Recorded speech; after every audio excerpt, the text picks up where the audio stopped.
Welcome to the Bush League Huddle Fantasy Football Podcast. I'm Raj, and I'm joined by two guys who never play soft, my co-hosts and good buddies, Fab and Nacc. Solid. Week 7 is already officially in the books. Crazy. Like, we're already going to be at the midway point.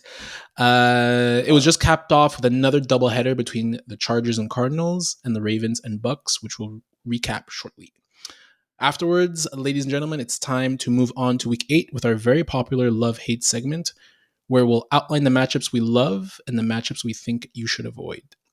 If you missed our Week 7 Sunday recap, where we broke down the big winners and losers of the Sunday slate, be sure to check it out. We cover a ton of players and their outlook for the rest of the season.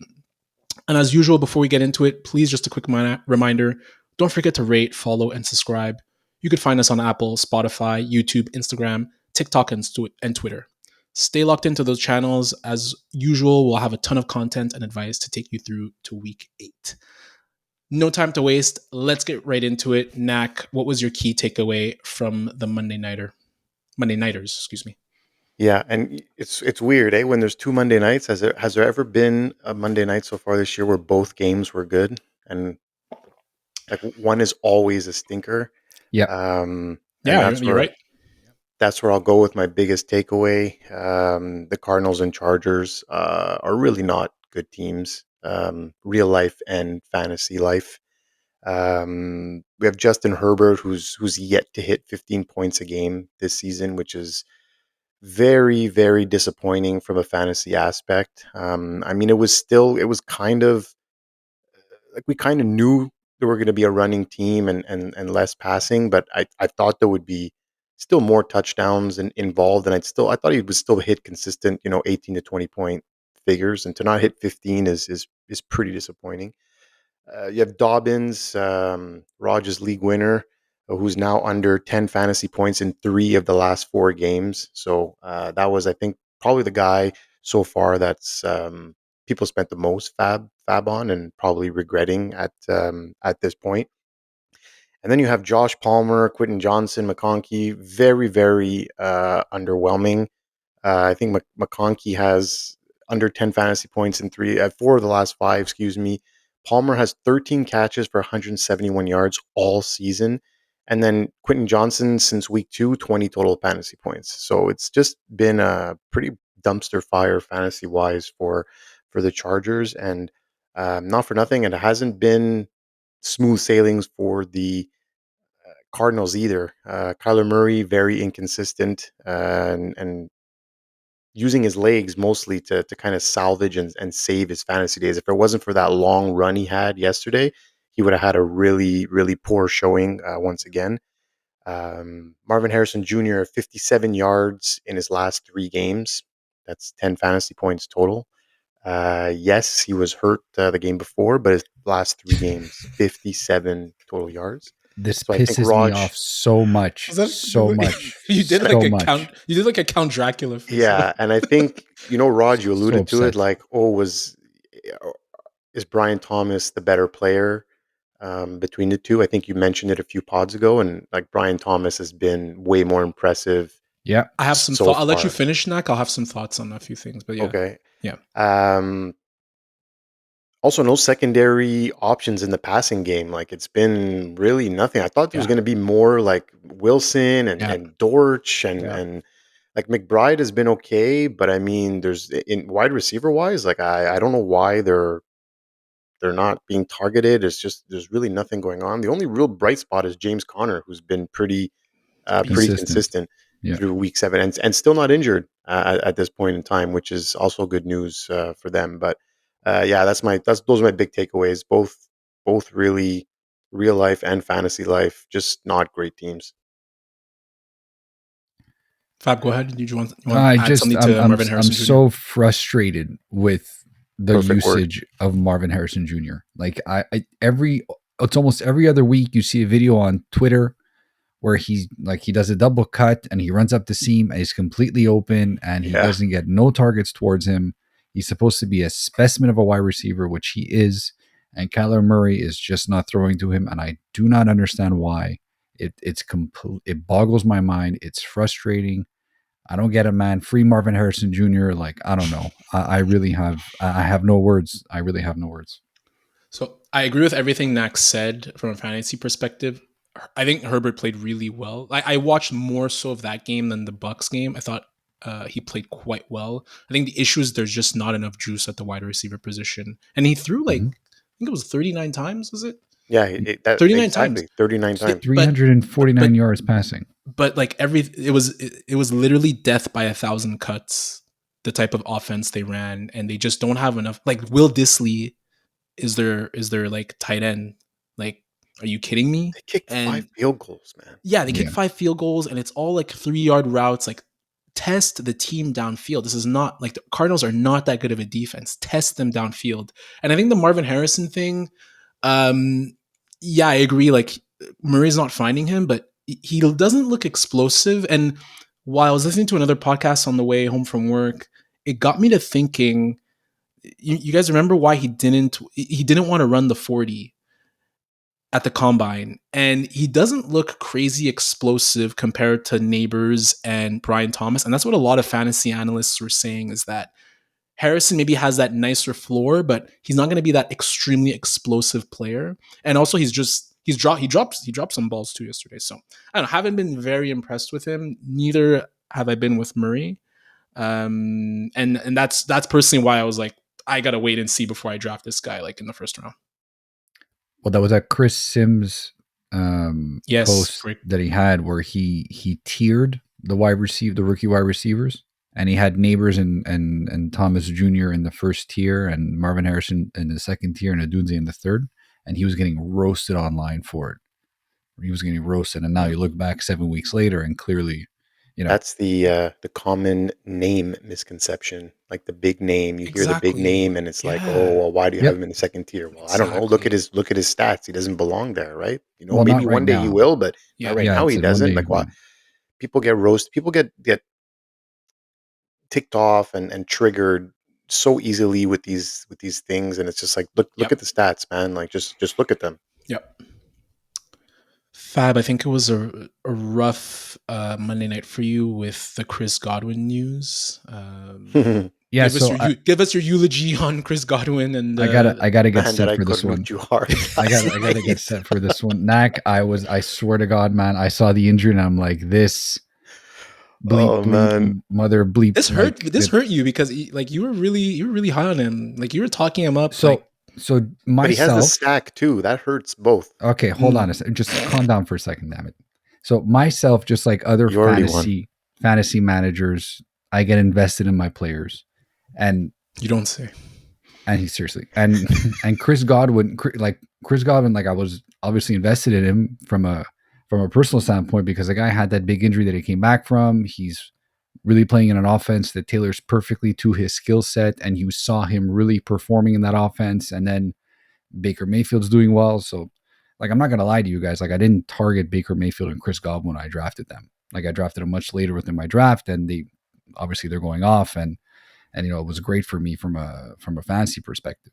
So that injury last night, it gutted me. I was upset for my team, but like you feel so bad for Chris Godwin. Like you just feel so horrible. Contract year, man. Yeah, man. He was on a career year after having the bad ACL injury from a year ago, and it's just like it sucks, like it sucks so bad. And quite honestly, I'm also concerned from a larger perspective for the Bucs offense and even Baker Mayfield's fantasy value for the rest of the season, because also Mike Evans re-injured his hammy. He's going to miss several weeks. I heard potentially he might come back week 11 after the bye. So obviously the next few weeks is going to be a real test for Baker, despite the fact that he's been cooking for the last little while. He's going to be playing a substantial amount of games without Chris Godwin, but even with Mike Evans too. So you kind of have to question what his value is going to be for the rest of the season. I do just want to go over quickly not some stats that I saw for Chris Godwin. So this is his second major career-threatening injury that he's dealt with, having torn his ACL and MCL in 2021. And he finally felt like he was back to his old self this summer. And a lot of teammates and coaches took notice too. But one thing that I do give this guy credit for, the video of him on the cart, you can see him saying to the trainer, all right, back to work, huh?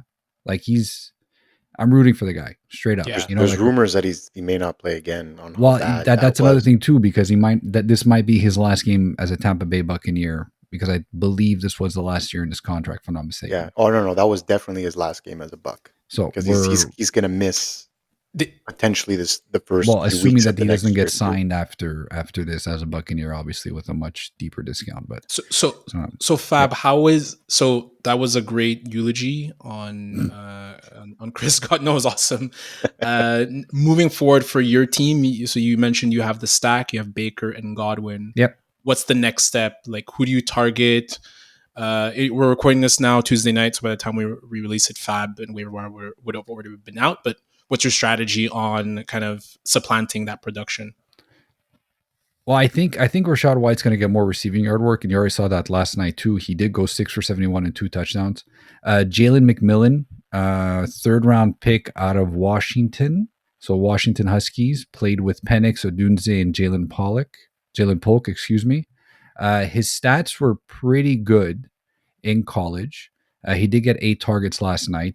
Just to read off quickly the 2023 stats, he played 11 games. He started in 7 of them. He won 45 for 559 and 5 touchdowns. But he did miss time with a knee injury as well. And it was a high-powered offense. And another interesting stat is that Jalen McMillan had 93 unutilized air yards. So that's based off of the balls being thrown in his direction, the amount of yards they would have represented in the air had been caught, which is, I think, 4th highest on the week or something like that. And that's a shout out to Fantasy Life's utilization report. So Jalen McMillan, kind of like the same thing. If my aunt had balls, should be my uncle type deal. Just saying, man, it is a important statistic. And it's my face was doing the Zach Galifianakis. I was just like the calculation, like, and I love data and stats. Good. The what if? Nice. That's a good one. Hey, if you're not getting targets, you're not going to get receptions, right?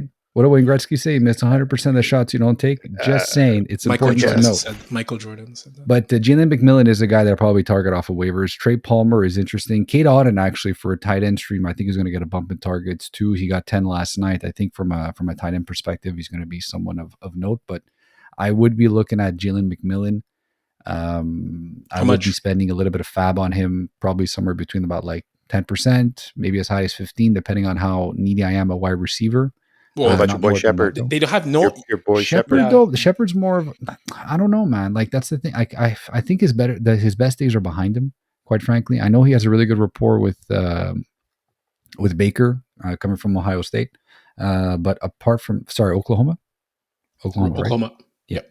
But apart from that, I don't necessarily see him getting peppered with targets like he used to when he was with the Giants for those formidable years.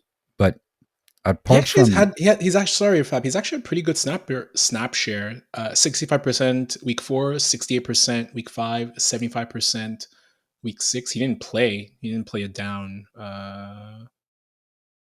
It looks like he got a reception, but it says he had 0% snap share. Is that sleeper? This is Roto Baller. It's probably because it's not updated yet. You could percentage call. Good call. Anyways, so long story short, very, very long story short, losing both your top wide receivers seriously hampers Baker's fantasy outlook and ceiling for the rest of the season. It's been a rough day for the Bush League Huddle podcast. Yep, prayers up. I have Godwin 2 in a league, so I'll have to figure that out as well. So thanks for the advice, Fab, on that front. My key takeaway: Lamar Jackson and Derrick Henry are really good at football. When I was looking up the stats on Lamar and Derrick Henry, I couldn't stop laughing. Like, I was literally cackling at how crazy the numbers are. Lamar so far this year, 118 QB rating, 15 TDs, that's second in the league, 68% completion percentage, and only 2 INTs. He's a full yard attempt better than last year at 9 yards, and he already has 455 rushing yards, on pace for 1,100 yards. He's putting up video game numbers right now. Like, if he wins the MVP this year, like, I won't be upset. This year, 100%. Like, he could be the front runner. Thank you, Nacc. Look, give him his flowers this year. Look, I hate the Ravens, but we could all drive to your house. I think we could all agree Josh Allen deserved that MVP last year. Yeah, I would say so. He had 50 TDs. I Like mean, guys, like Yeah, I agree. I would Lamar agree. no, I Jackson agree. didn't put up I MVP agree. numbers last year. This I year, agree. I hate obviously the Ravens as a Steelers fan, but what I would look stupid and uncredible if I say that he's not a front runner for the MVP. But the numbers this year, 100% show Yeah, it. they're Yeah. really jumping off the Like page. off the chart. Yeah. According to Opta Stats, there have been 3 games in NFL history where a QB threw 5 or more TD passes on fewer than 25 pass attempts while also rushing for 50 yards. And Lamar Jackson has all 3 of them. Yeah, that's Yeah. nuts. Crazy. That's crazy. That's crazy.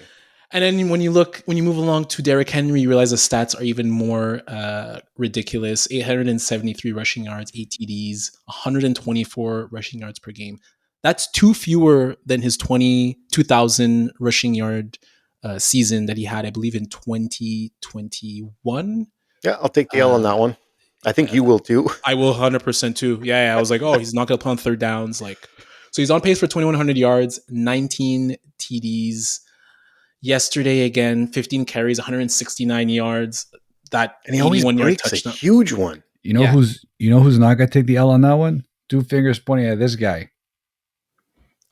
Yeah, look, I have nothing to say, man. Yeah, We're like, well, mind you, I didn't expect this type of production though, but like I did. Dumb on me and Nacc to be like, oh, you know what? He was bad. He was bad in Tennessee, so like that's a precursor for him to being bad in Baltimore. Like, the first half but like last I didn't night, think though, he was going to be like. I thought he'd be. Maybe I didn't think he was going to be this RB 15. explosive. You know? Like, yeah, I did not see this coming at all.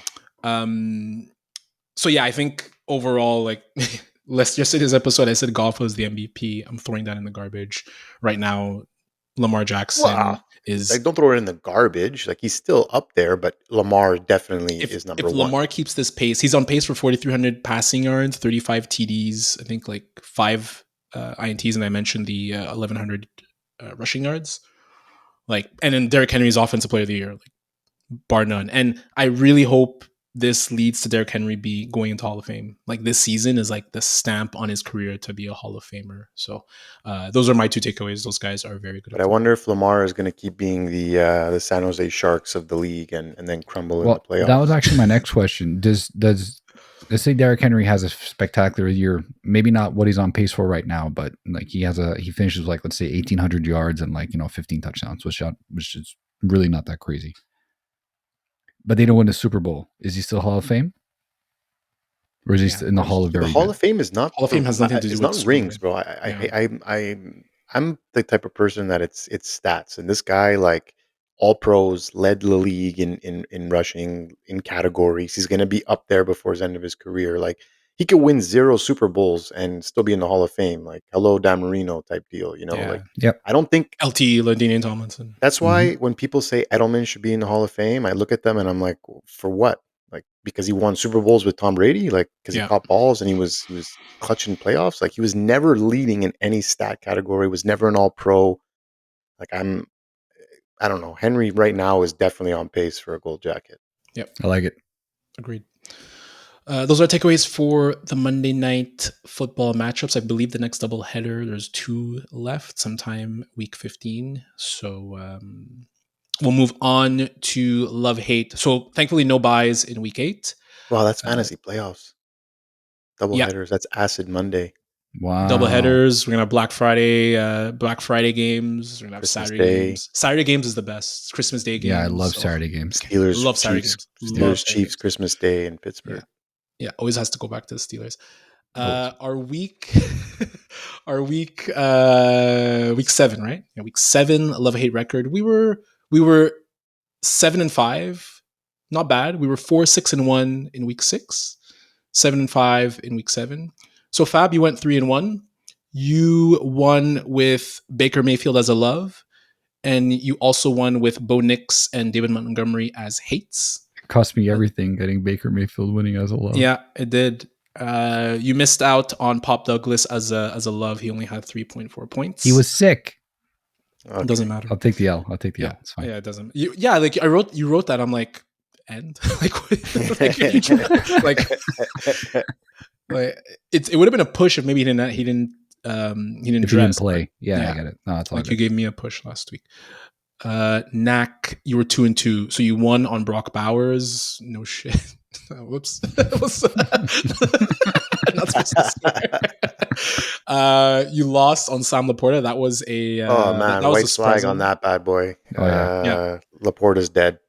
Yeah. No. What Nick even mentioned it in our Well, in he our might have some post, resurgence now that Jameson. Jameson Williams is going to be Khalif be Raymond, man. suspended I believe it's going to be 2 Khalif weeks, for Raymond 2 days. before it's 2 games? Laporta. You're joking? Are you serious?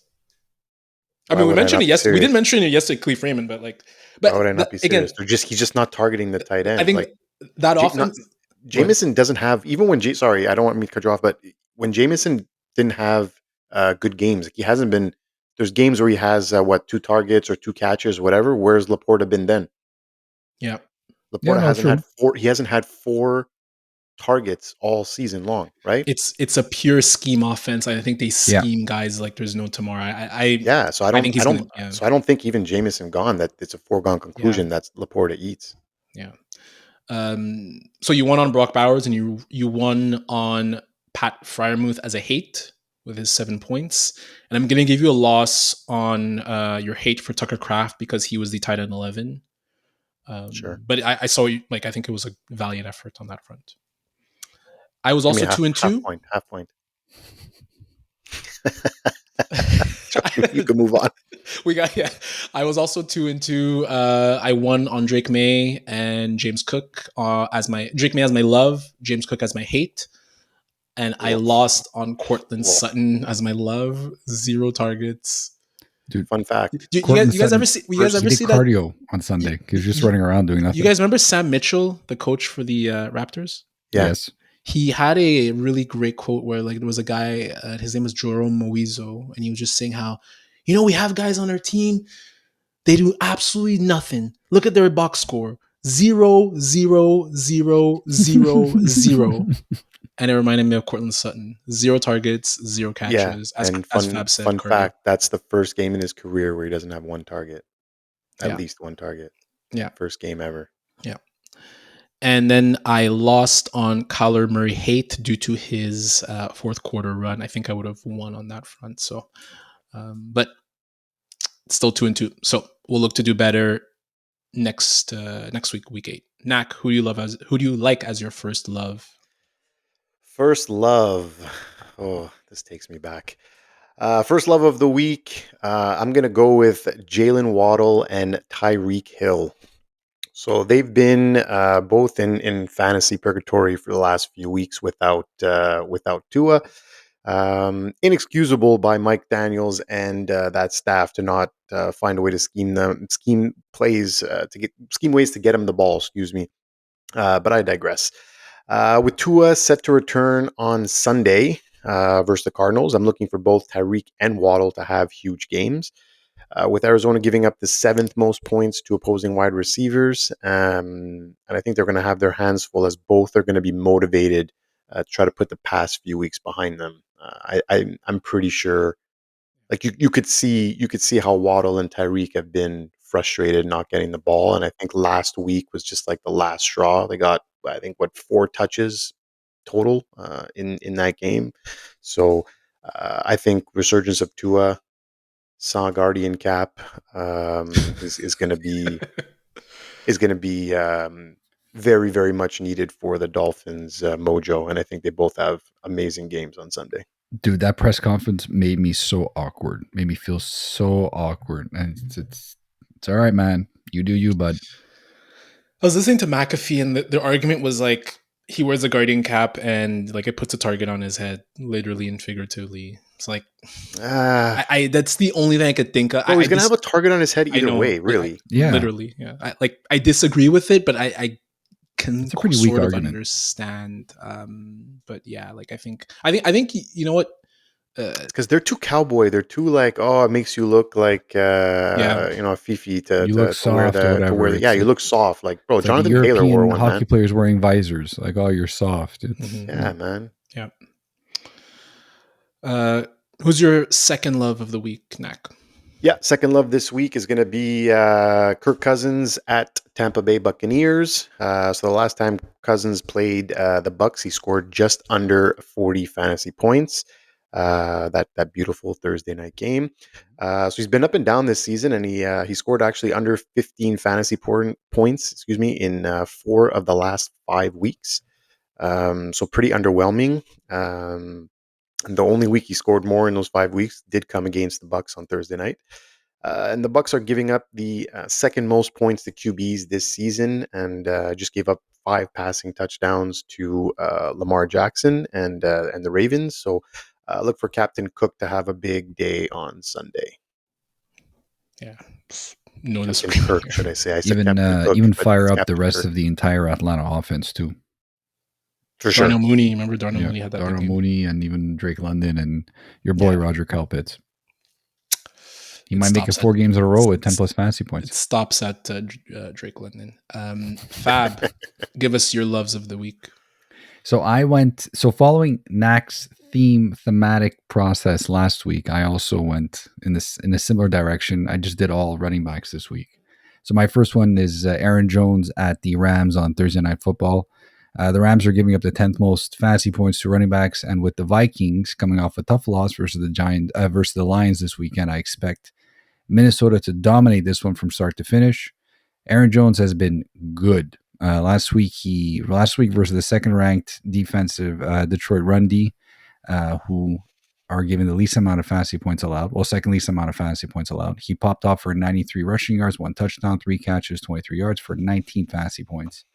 4 out of 5 healthy games this season, he's produced at least 16 points and is a PPR stud with 20 receptions on the year, tied for 10th best. Start him with absolute confidence and get him in your lineup. I think he actually could finish as a top 5 RB this week.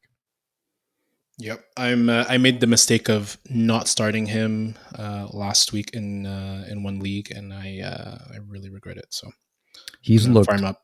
He's looked good, man. He's looked really, really good, and he's still involved don't know in why every Green Bay facet did of the that. offense. And this is going to be the first defense he plays that is like not a difficult or a tough matchup. Like it's actually a very, very, very good matchup. So I'm excited to see what he can do over here.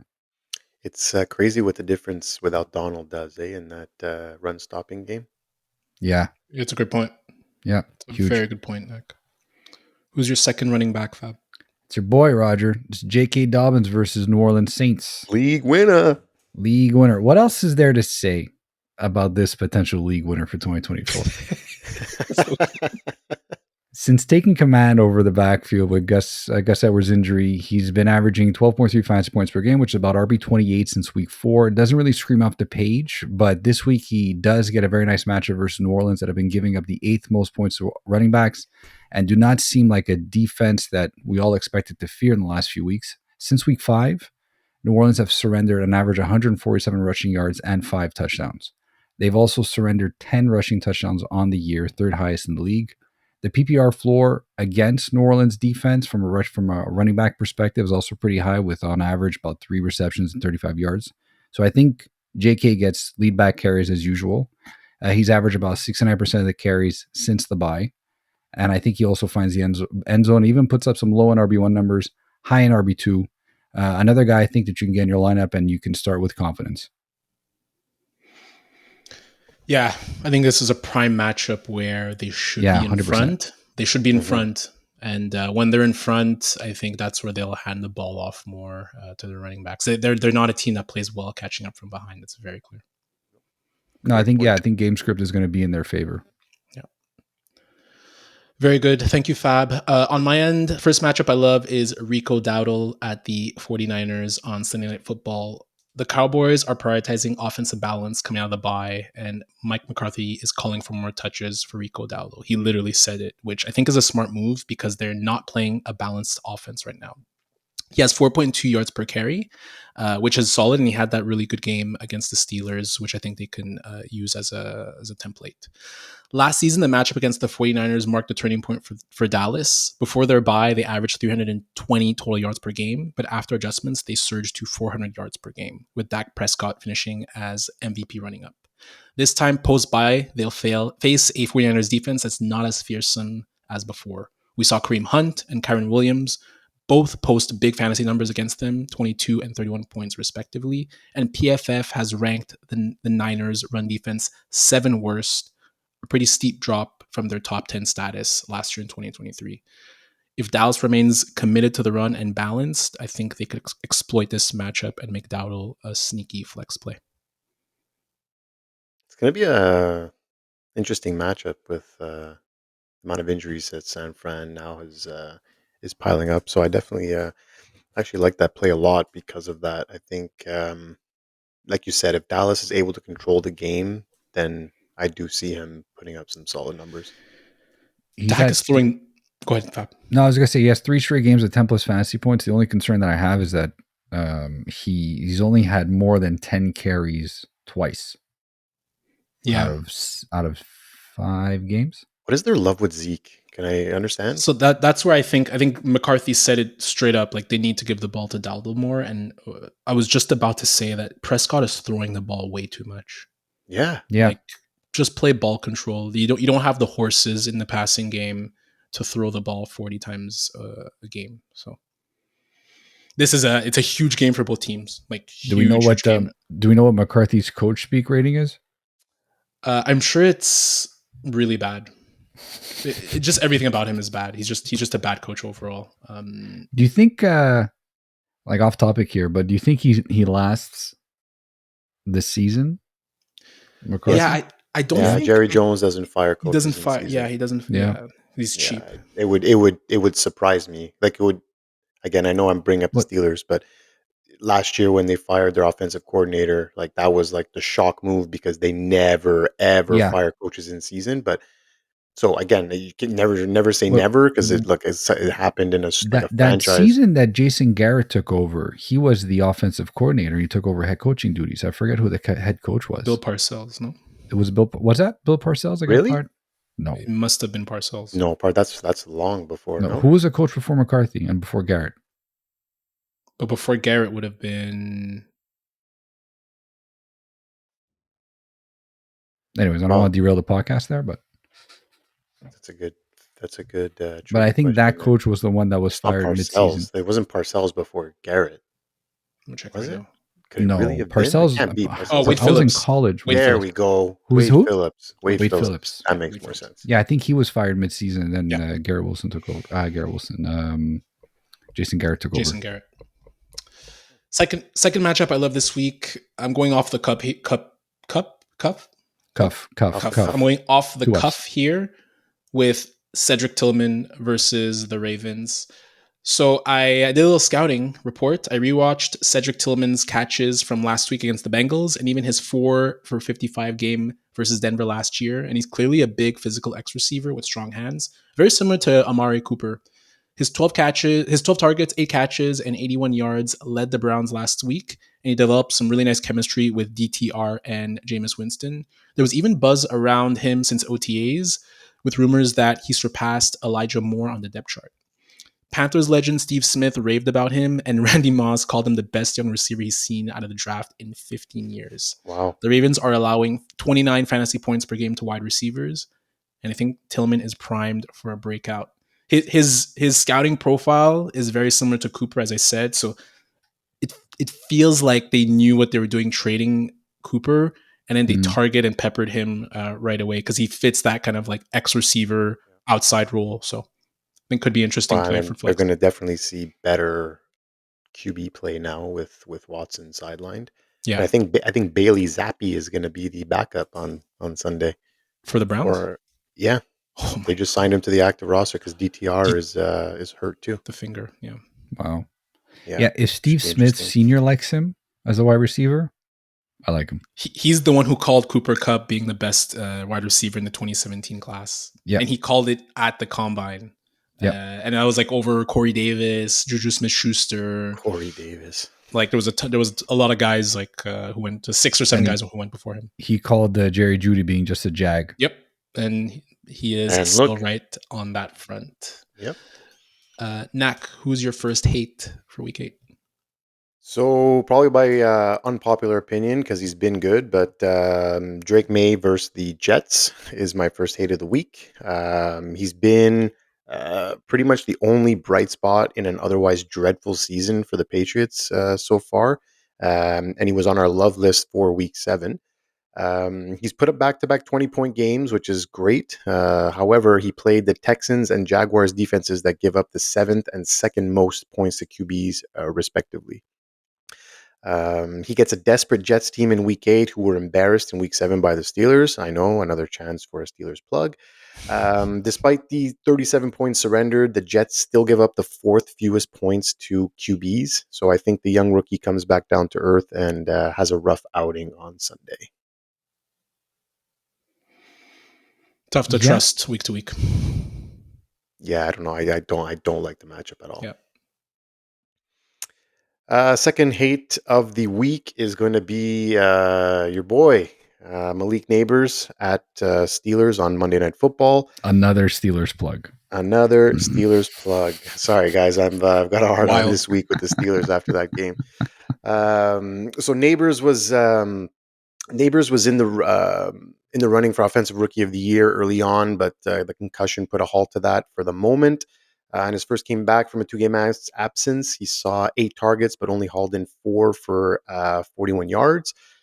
Previously, he had 18, 12, and 15 targets in his previous 3 outings before the injuries. So there are rumors of him. I know, Fab, you mentioned it yesterday, of him complaining about not getting enough targets as well. So with him battling some adversity, we see a little bit of a diva action peeking through. Things don't look like they're going to be getting better in week 8 as he gets a Steelers D giving up the 10th fewest points to wide receivers, and he figures to see a heavy dose of Joey Porter Jr. And then couple that with the fact that Daniel Jones struggles on prime time. So I see another modest game incoming for the young star rookie.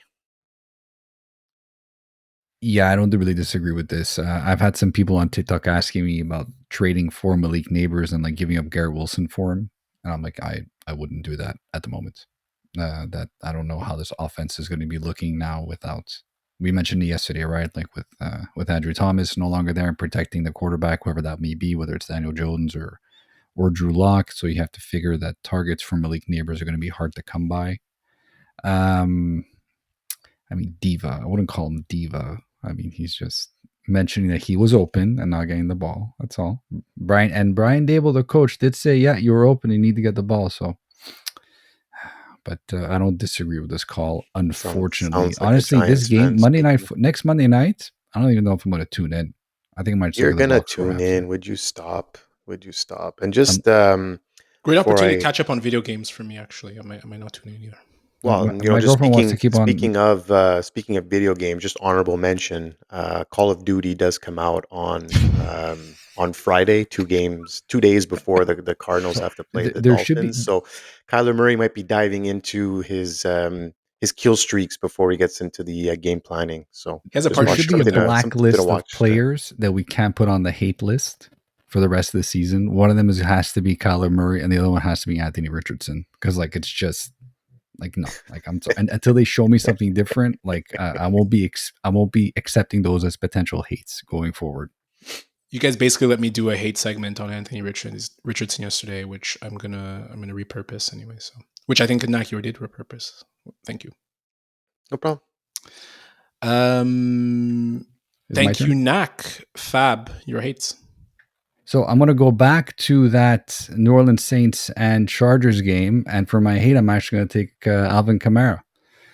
Saints are already they're already completely dysfunctional. Add on the fact that they're facing the Chargers this week in LA only makes me feel even less confident for Kamara.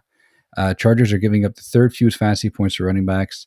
Chargers have surrendered only 1 rushing touchdown all season. And before yesterday's game versus Arizona, they hadn't had a rusher get more than 70 yards on the ground. So James Conner was the first one actually to hit more than 70 yards, and he got 101. Kamara hasn't hit 100-plus yards since week 2. After scoring 4 TDs in his first 2 games, he's only had 2 in his last 5. He's been held to under 15 carries in the last 3 games. The usage is very concerning. The fact that the Saints are just a mess right now with all their injuries makes me think that he'll see a lot of stack boxes and be kept up behind the line of scrimmage.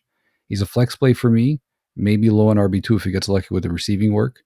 But it's not a confident start for me if I'm an Alvin Kamara owner.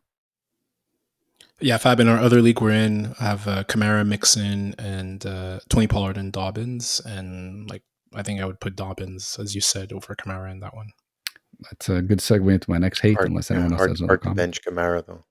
Well, that's the thing. Like in Rodgers' case, if you have a stacked running back room and you can afford to bench Kamara because of matchups, great.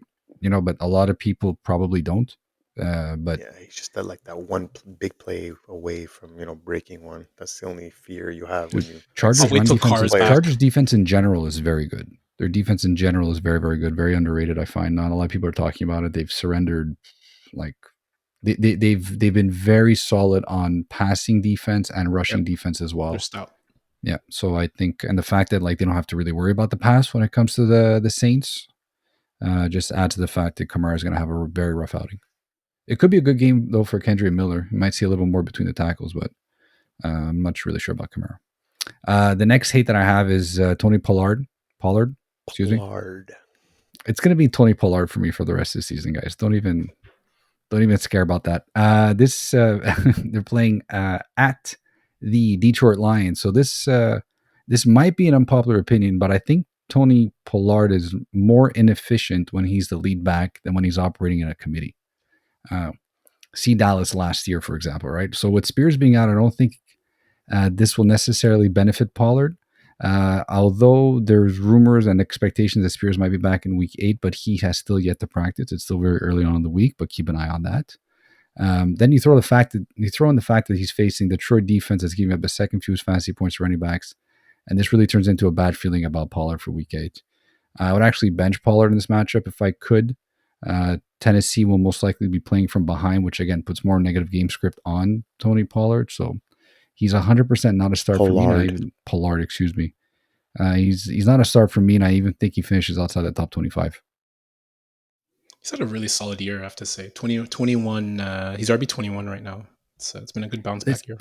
He's been a great flex play if you drafted him. Yeah. He's had some really good games, and I just think that here against Detroit, I mean, I think apart from Aaron Jones and Kenneth Walker III that just blew up that Monday night game, like they've held their running backs in check quite a bit. Yeah. Good stuff. Thank you, Fab. First matchup I hate is Matthew Stafford versus the Vikings. Heavy Thursday night football contingency here. Despite Goff's strong performance against the Vikings, I'm not optimistic about Stafford's matchup this week.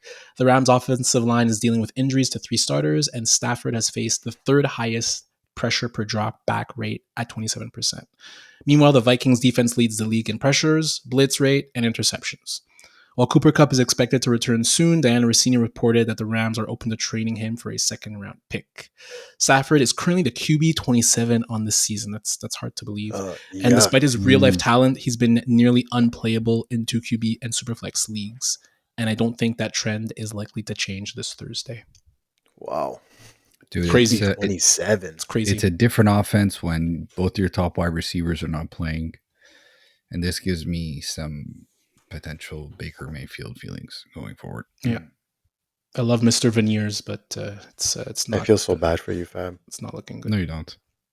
You're right. You give me the biggest cornude last night, and it came from such a genuine place after the recording.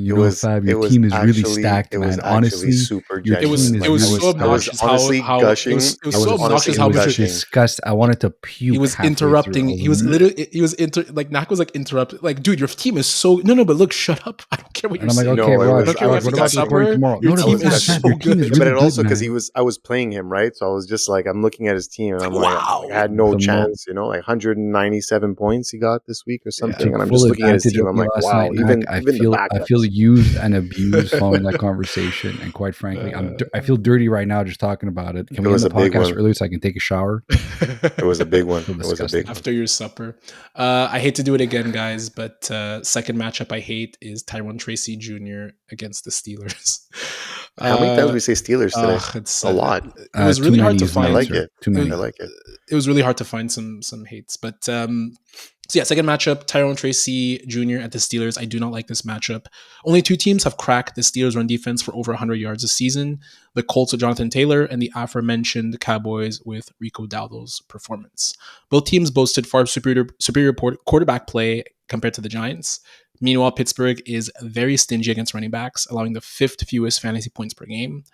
While Tracy has flashed some upside, ranking as the RB24 over the past 3 weeks and averaging a dominant 71% snap share compared to Singletary's 29%, this week there are clearly better flex options. Against the Steelers, Tracy is a risky start and best left on your bench. This game is going to finish 40-0 for the Steelers. Like straight up. You're trying to Cornut back now? No, I'm just being honest, Nacc. I'm just being genuine here. I'm just being honest. I really think the Steelers are going to absolutely demolish the Giants on Monday Night Football. I really, really do. This game is just me being completely honest. I don't know. This game can be an email. Like this game can be like, we don't need to watch. Like, I don't need to watch. I don't. Yeah, I honestly, I can just look at the box score the next day. I don't need to know the outcome. Steelers wearing their color rush too. What color is that? Yellow? No, just the black with the yellow numbering. It's the same jersey. Bro, honestly, classic teams don't mess around with black. Is not a color. Don't mess around with the jerseys. Black is not a color. Black is literally the absence of color. Black is that's not a color rush. The jersey is black, and the numbers are yellow. So listen, you guys have figured out everything else except for how to get your jerseys. Nacc, the game against the Jets, that was a throwback jersey. When they had block numbers, the big block numbers. That was the throwback part. That's exactly that's the Alex Jones meme. I was really googling. But it's like the Habs, bro. You don't change logos. I had one tab Steelers throwback jersey. I had another tab Steelers 2024 jersey. I was like, the throwback is they changed the font in Steelers. Yeah. That's the throwback. It's a beautiful jersey. They also don't have the. They also don't have the Steelers logo. That's the difference. Can we move on? It had no. Okay, yeah. That's all we have on the jersey. On the jersey. But side note though, hold on a second. Why don't they bring back Color Rush? That was a fun part of Thursday night. No, they don't do that anymore. They do have it. Like they've been doing it. Green Bay had their all white. Yeah. Like you're saying like the mandatory one on Thursday night. Yeah, like the Color Rush theme. Like I thought that was super. I thought that was fun. Well, teams still do the Color Rush, but it's just more like it's more in prime time for sure. Mm-hmm. Like they had this year. They had like Detroit had different color helmets. I think the Cardinals last night had black helmets. Yeah, black helmets with the red. I hate the all black look. The Colts had a different one this year too. I like the all white look. I hate. It was the Texans that went with their navy alternate jersey or something like that. That's cool. Yeah. That's cool. Yeah. All right, that's all we have today, folks. Once again, don't forget to like, share, subscribe to all our social medias. Please, please, please download and listen to the episodes on Spotify, Apple Podcasts, and YouTube. Thanks for spending your time with us. On behalf of Fab and Nacc, I'm Raj. Thank you for listening. Cue the music. I wasn't sure if you froze or not. I was like, another week in the books, boys. Wow, episode 36. 36. We're going to hit 52 soon. Are we doing something for episode 50? We should. Yeah, we should. We should do a giveaway. That's only we're going to have champagne on air. Should do a so giveaway. If we slur a little bit, you'll know why. Mm-hmm. Have a good night, everyone. Take care. Have a good night, everyone. Goodbye. Bye.